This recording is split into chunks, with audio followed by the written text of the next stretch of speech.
Yo, what's up guys? In today's video, I'm going to be going over my matches on how I secured top 6 in the Qash Cup. If you guys enjoyed the video, please make sure to like and subscribe. The Qash Cup, if you guys didn't know, is a CRL related tournament. If you win, you get a lot of community points. I'm currently number 1 for community points, and the number 1 person for community points qualifies to the World Finals. So I am looking the best to qualify for the World Finals. So if I do good in this tournament, I will actually have a very good chance at qualifying to the World Finals, and will just maintain my lead, if not make it even bigger.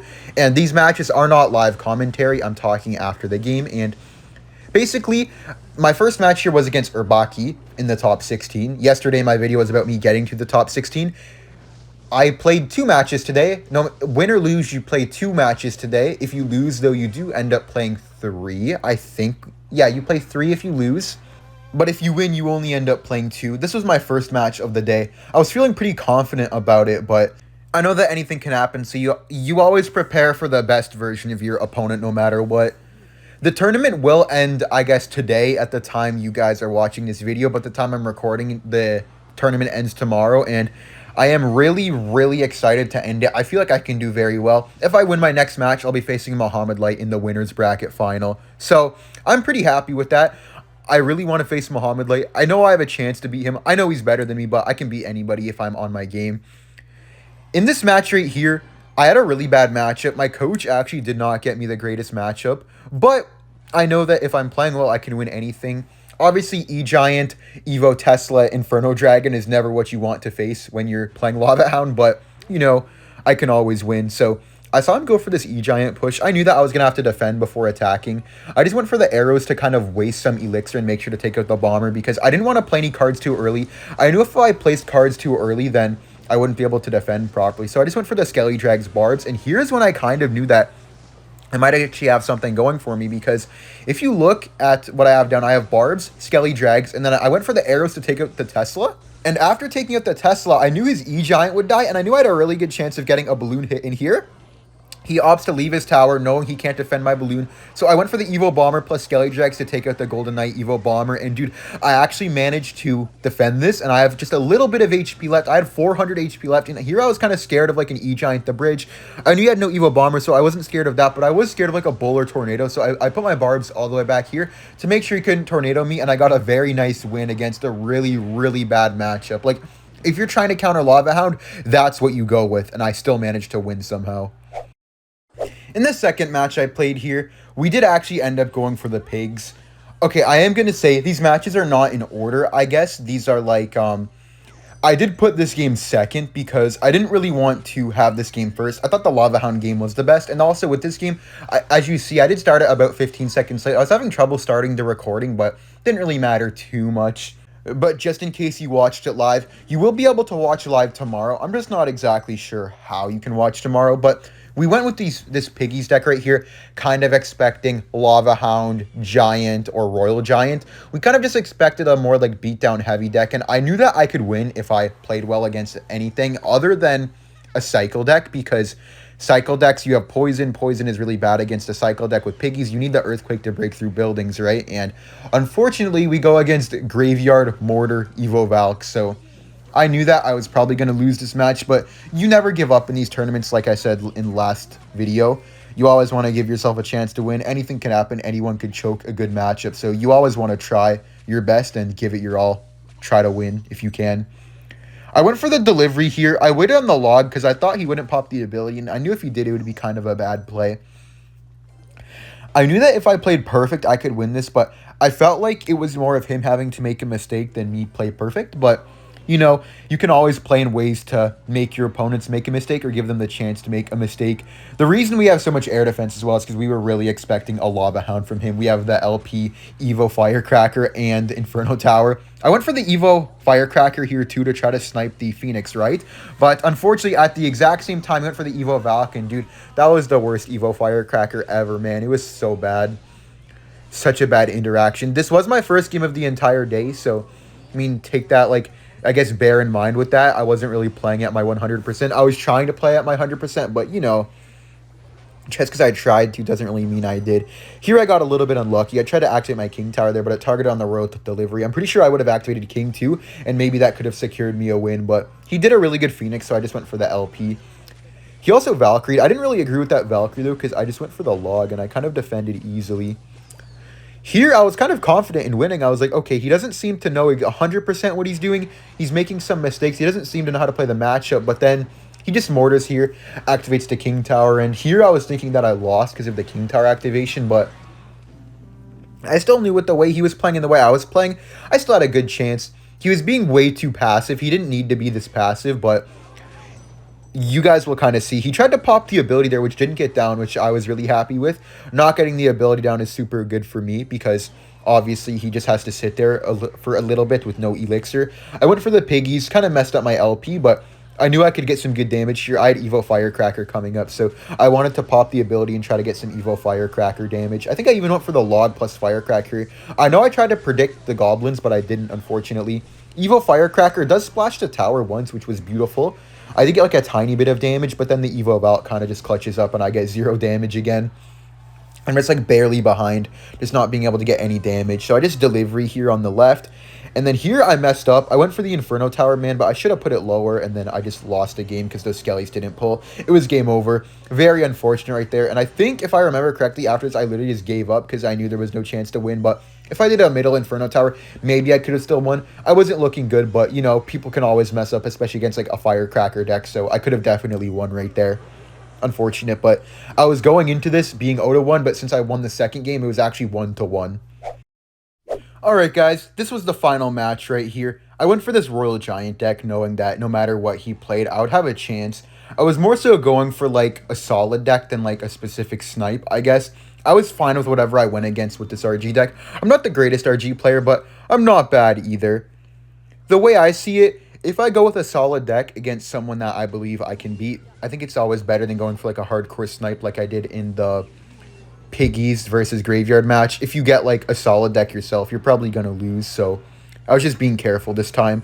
I popped the ability here to get some nice damage. Also wanted to hit the monk quite a bit too, because I knew that if I popped the ability first, he would wait on his ability because he wouldn't want the monk to actually not do anything.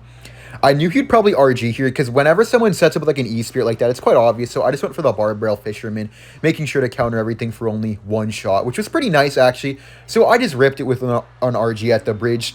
RG the bridge was good because he was one card away from the Fisherman. So I knew that I would get at least 1, maybe 2 hits, but I would get good value to my RG anyways. More importantly, cycling to my Evolution RG. I do have the Phoenix in this matchup where he has the, I think, Goblins? Oh, wait, no, I have Phoenix and he has Royal Ghost. Phoenix is better than Royal Ghost in this matchup. It is a little bit awkward not having the extra ground card, but Phoenix is just so good against RG. Very, very solid against Monk as well. So I knew I could win this match. Here, we both went for Monks in the back. I thought it was kind of funny. I was going to go Evil Wizard, but I thought that I should just go for the Phoenix instead. And I didn't pop the Monk ability right away because I actually just wanted to take out his Monk more than getting tower damage. I forced out the ability, which was perfect. I knew if I popped the ability early, he probably wouldn't have Monk ability. But then I figured out he has a Firecracker, and I'm like, what? So that means he has no Evil Wizard. Evil Wizard is very good against his deck. His Firecracker is very good too, but I feel like Evil Wizard would be pretty nice as well. I get a pretty nice monk down right here, blocking the ghost, making sure I take out the Firecracker, only taking 1 RG hit once again. I pop the ability here to get the tower damage, and I also take out the Firecracker, getting me some more tower damage, which was beautiful.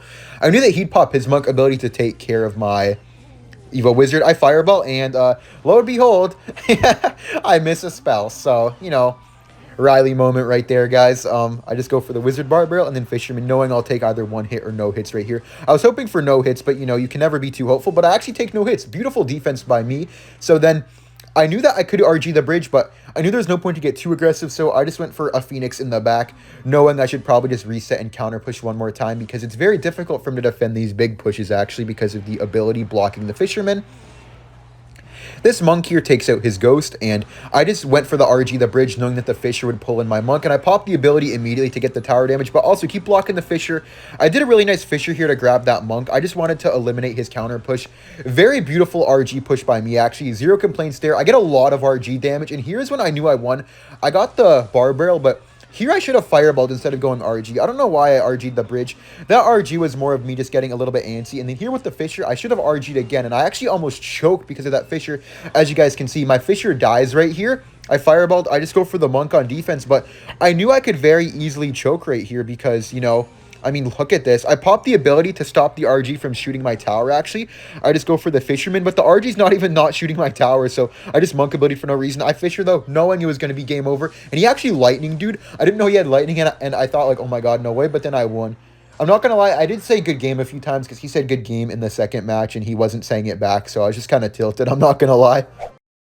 Alright, guys, you knew it had to come eventually.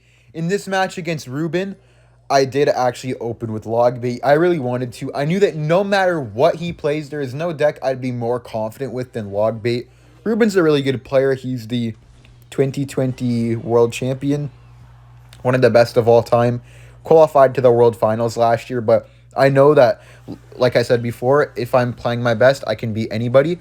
And there's no deck I would be more confident in doing it with than Logbait. So I really knew that I could win this, and this was kind of my chance. That was a really bad mortar by him.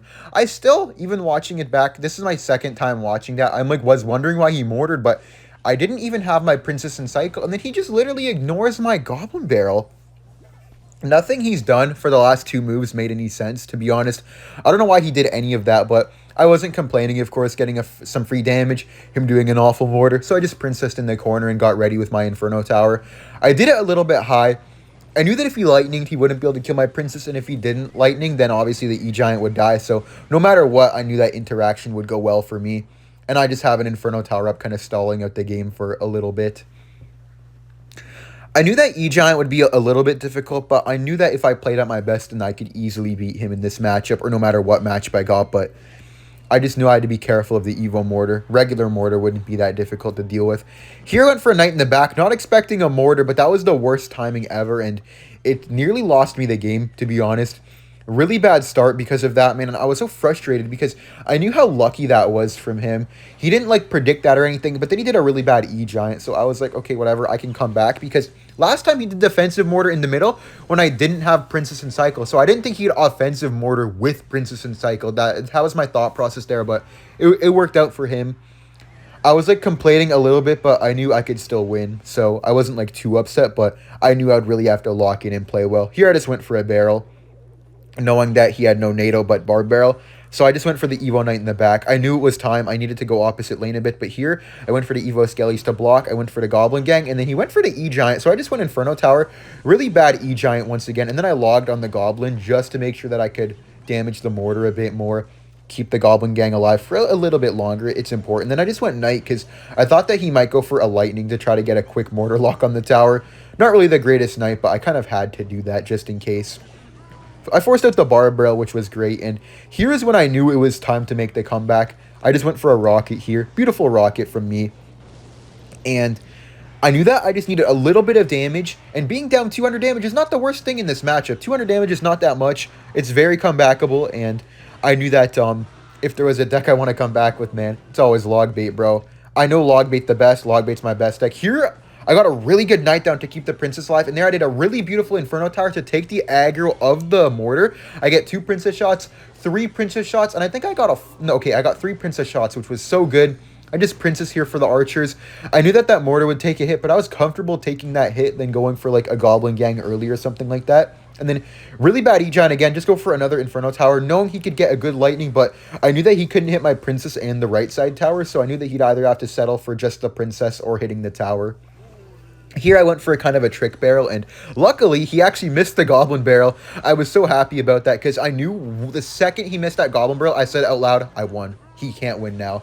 And I guess I was just trying to prove it here, like knowing that I had won. I just needed to defend well, and if I defended properly, he really had no chance because I knew he would always have to E-Giant the middle, could never do it the back because of Rocket Cycle, so I just had easy defenses for the rest of the match. Here I just went for the high Inferno Tower to avoid giving him any lightning value on the tower, because the worst thing that you can have happen is an E-Giant player spell cycling your tower and obviously getting damage at the same time, but like doing it so you can't rocket them back. because they're attacking while spell cycling in like a very annoying good way. So here I just went for an Inferno in the middle, knowing he would put a card down to take out my knight so he couldn't afford the lightning in time. And I knew if he lightninged here, I could just rocket his tower. So I knew there was no way he would lightning. Then I just princessed again, threw another goblin barrel, knowing that I could just rocket his mortar. And I just played this game. Other than that one knight in the back, man, that was more of just like a miscalculation than anything, or like a misthought, I guess. After that, I knew that I was going to win the game. Other than that, I feel like I played this match perfectly up until this point. Then he's just desperately trying to break through, but I knew that he couldn't break through. He didn't even have NATO in cycle, so I wasn't even worried about like him tornadoing my stuff. I was just placing cards down just in case they miraculously died to the Evil Archers, and I got a really nice 1-0 lead in the first game, starting off with Logbait. But I knew that it would be hard now because my main deck is out, right? This is the deck I'm most confident with, and they don't have to worry about it anymore and pick around it.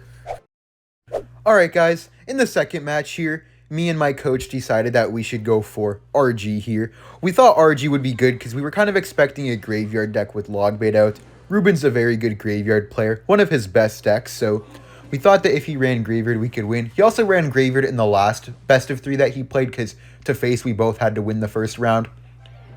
I just went for the RG the back thinking he was playing Logbait. I thought it was pretty funny that he would play Logbait against me after I ran Logbait myself. And I knew how to win this matchup. I knew exactly how to win this matchup with against Logbait because I play Logbait myself. The only thing that sucked is that I have Mother Witch and not Royal Ghost because I was expecting Graveyard. So it's a little bit hard for me to defend sometimes. But I got a nice E-Spirit there, blocking the Dagger Duchess Tower. The Fisherman was really good. I dropped the Monk at the bridge, and I had a really beautiful start, actually. I was really happy with the start, honestly. I popped the ability here to make sure to kill the Princess, and yeah, just beautiful start for me. I actually thought I won already, to be honest, with this good start, but he got the goblins down, and here I did kind of a bad play, looking back. My opinion, this was a really, really bad play. I went for the RG Evo at the bridge, knowing that all he had was Tesla. I should have went for the Barbell to predict his Tesla to block it, and I would have got a lot of damage, but that was kind of a bad RG. Or I should have Prediction Fisherman on the Knight, one of the two, but I thought he would log instead of going for the Knight. That was my mistake there. Kind of got a little bit too antsy, I guess. That's sometimes what happens to me in these competitions. I'm not going to lie and say I don't get nervous at all, but my main way of, I guess, like, I don't really cope with nerves by getting aggressive, but if I'm looking good and I see, like, a potential aggressive play I can make, I go in with it. Like, I didn't get punished for that. Nothing bad came out of that. Like, I got a +1 trade, right? But it just wasn't worth it. Like, because I had a good start, and I kind of, like, fumbled the good start by making it to an equal start by going for that, and that was my fault there. Here I just go for the Evo Wizard in the back, knowing that my Wizard will deal with the LP. I was also kind of playing this matchup wrong, to be honest.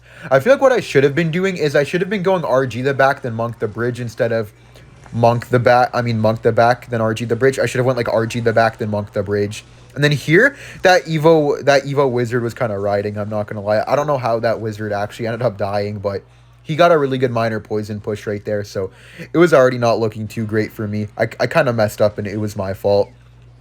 I went for the Fisherman in the middle here. He was getting really aggressive, and he actually ended up having minor, as you saw, instead of having the Goblin Barrel, so it wasn't even Logbait like I thought. Minor made it harder, but I still think that I could have won this easily, to be honest. I did a bad Mother Witch right there. I feel like after I messed up once, it was kind of like a spiral of me messing up over and over again, and that's one of the mistakes that top players are very good at not doing, but still sometimes do quite often, is like if they make a mistake, they don't like use that as a reason to like spiral and make another mistake. But as you guys kind of saw, I made one mistake which led into like 3 or 4 mistakes, and it ultimately ended up in me taking a lot of damage and probably not breaking through here. I dropped the Monk the bridge, kind of just hoping to break through, but then after I saw the Monk, I'm like, okay, that was right into an Evo Tesla. Why did I even do that? But then I popped the ability, went RG, kind of just like praying here. It was more like I was hoping he choked more than anything, to be honest. I knew that the only way for me to win was for him to choke. Like, if he lost, it wouldn't be me winning, it would be him losing, kind of thing. Like, I was in a really bad spot. I did predict the Princess there, which was super nice, so I just bar barreled on it, but I knew that from this position, all he needed to do was get 1 or 2 minor poisons, and I would just lose the game. So I just dropped the RG that bridge, kind of just hoping that he would mess up. But it was completely my fault for fumbling this game. And watching it back, dude, all I needed to do was do a better Mother Witch, and I would have won easily, man. I don't know. I don't really know what happened. I think it was just one mistake, and then, like, because I'm not too good with RG, like, I'm not bad with RG, but the one mistake kind of just like set me up for failure, I guess. And then I didn't catch the minor, and that's when I knew there was zero chance of comeback. But like I said, never give up. People could lag out. People could do the biggest choke of all time. I fireballed, but you know, it was game over, and GG's to him. It was now 1-1, and next match, winner takes all, no matter what. The loser of this will go into the losers bracket, and they'll have to play again. In the final match, guys, with all the pressure, I actually went with Lava Hound. It was kind of funny because I was thinking that I would never really get in a situation where I'm running Lava Hound for the last game to actually secure like a nice placement in a tournament, but I played with Lava Hound here, and you know, you guys knew I had to do it. Ian actually joined call for this final match. I hadn't played really any matches on call with Ian up until this point. He just joined in the call to say, yo, what's up, and ask how I was doing, I guess, and stuff like that. And I asked him, do you think I should rip it in lava first play? And he said, yeah, man, go for it. So that's exactly what I did. I go for the arrows here, but dude, the firecracker just barely missed. If I didn't miss that, I would have won the game. I literally would have won the game. Because if you guys see right here, he fireballs. And imagine if that Inferno Dragon had all that health with the Duchess and it didn't shoot the Inferno Dragon twice. I would have literally won the game right then and there, dude. I was so frustrated when I missed, but I'm not going to lie. Instead of like raging that I missed, me and Ian were actually just laughing because I'm like, dude, as soon as Ian joins, I miss a spell. It's like some kind of aura or something around him. I just can't hit my spells. It was actually super funny, I'm not going to lie, but I was frustrated, but I didn't really like, I guess, let it show or like even think about it because me and Ian are just kind of chilling, having a good and fun time, actually. But I just went for the lava in the back again. I knew that if I lost, it would be because of those missed arrows. Those missed arrows completely sold me, actually, but it's okay. I knew I could still come back, especially if he didn't have an Inferno Tower. At this point, I thought that he had an Inferno Tower because of just the way the deck was structured. He already used Evo Tesla, so Inferno Tower would make sense, actually. I didn't break through, but the important thing there was defending and taking out his Evo Bats. Him having Evo Bats and double Elixir would be super bad for me, so I really just wanted them off the board. I knew now that he had like Evo Firecracker coming up, so it was really important for me to be careful making a push. I just set up with the Inferno Dragon in the back, and then I arrows down the Evo Firecracker. I don't know why he wasted it so early. That was bad by him. And then he did a really weird monk. I don't know why he didn't pop the ability. He would have got so much damage, but I avoided there to take care of the bats, and then I went for the Evo Barbs. Right here, I kind of knew it was do or die. If I didn't break through on this push or the next push, I was going to lose. I ballooned here first, though, because I knew I had time for one push after this, but I just needed to see if he had Inferno Tower. If he had Inferno Tower there, I could have broke through, but the Bomb Tower, there was no chance breaking through because the Barbs would have blocked for the Inferno Tower. But here, I just went for the lava in the back. I knew it was do or die officially. This was the final push of the match. I went for the Inferno Dragon, and I really delayed my bomber. I was really scared of the arrow, so I delayed my bomber. I put it as far back as possible, and I managed to live. I just went for the barbs. I took one goblin stab, but it was all right. I knew that he had Firecracker and bats. I knew that I had to be extremely careful, and I could easily lose right now, so I was being very careful. I knew he had the Evo Bat, so I just went for the arrows on them, and then I didn't void the Firecracker because I knew I had to defend the drill, so I just went for my Skeleton Dragons, and I was scared here. I was really scared because my Skelly Drags did not do well, but then I see the balloon, right? And I see the lava pups. I'm like, oh my god, wait, I can win this. He has no fireball. He arrows, but his dagger just has no ammo. So I go for the balloon, right? I'm like, okay, I need to win here. If I don't win here, I lose. I go for the arrows on the bats, but his own bats push it away from the bomb tower, and I snatch the win, bro. I was so happy, and that made me win, and I am now top 6. Well, I became top 6 in the winner bracket. So if you guys enjoyed, please make sure to like and subscribe, and I'll see you tomorrow with the final of the tourney.